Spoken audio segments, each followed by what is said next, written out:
अन्डाको fry बनाउन गइरहेको छु अनि सुरुदेखि अन्त्यसम्म हेरिदिनुहोस्। हेर्नुहोस् म यो अन्डा रेडी गरिसकेको छु र उता म पानी पनि बसालिसकेको छु यो उमाल्न दिनको लागि। हुन्छ म यो अब हाल्छु। हेर्नुहोस् म यहाँ हाल्छु। बिस्तारै हाल्नुपर्छ नत्र फुट्छ। पानी धेरै तातो छैन अहिले, त्यसैले म यसरी नै हाल्छु र म अब यसलाई छोपिदिन्छु। अब म 5 मिनटपछि यो निकाल्छु। हेर्नुहोस् यहाँ यो अब 5 मिनट भइसकेको छ। म यसलाई अब निकालेर निकाल्न गइरहेको छु। हेर्नुहोस् यस्तो भइसक्यो। म यसलाई एउटा भाँडामा निकाल्छु। म निकालेर राखिसकेको छु। अब म यो ताछेर रेडी गरेर सबै म हजुरलाई देखाउँछु।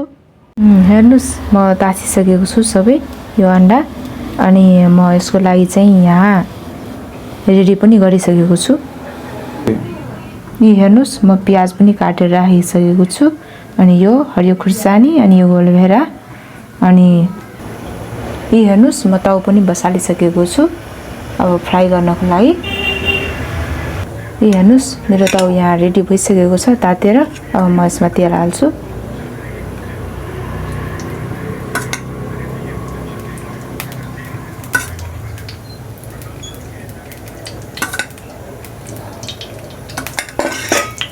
हुन्छ म यसमा प्याज हाल्छु। अब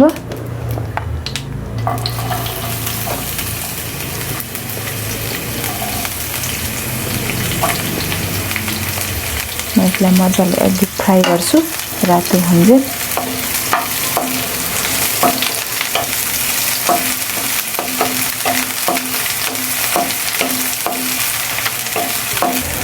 हेर्नुहोस् हल्का रातो भएको छ। म यसमा अब यो हरियो खुर्सानी पनि हाल्छु। यसमा म भुट्छु यसलाई।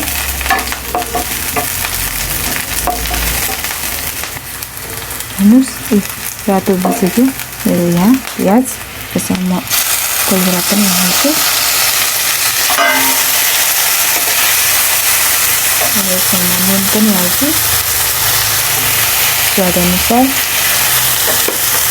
बेसार हेर्नुहोस् म बेसार हाल्छु।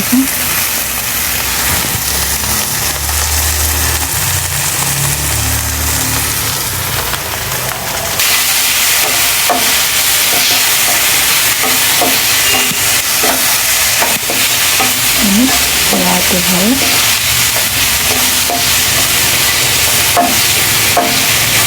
अलि हल्का हल्का भुटेर अनि हेर्नुहोस् म भुटेर यस्तो भइसक्यो। अब यसमा म अन्डा हाल्छु।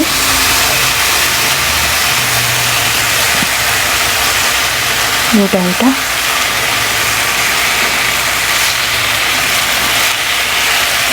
एउटा हालेपछि राम्रो हुन्छ। पुरै हाल्दै भने फुट्न पनि सक्छ कि, त्यसैले एउटा हालेको। बिस्तारै बिस्तारै भुट्ने है।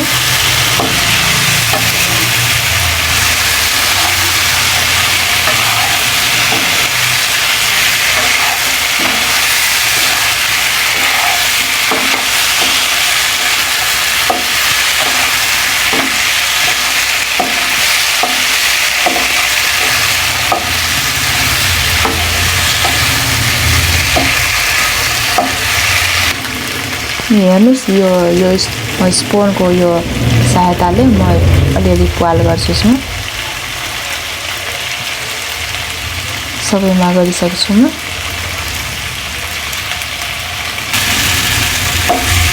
हेर्नुहोस् यो मेरो सबै यो अन्डा फ्राई भइसक्यो मजाले। हेर्नुहोस् म यसलाई निकाल्छु एउटा प्लेटमा। हेर्नुहोस् म अब निकाल्छु यसलाई।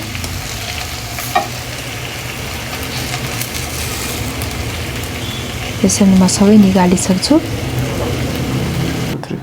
हेर्नुहोस् मेरो यो अन्डा फ्राई पकाएर म रेडी गरिसकेको छु।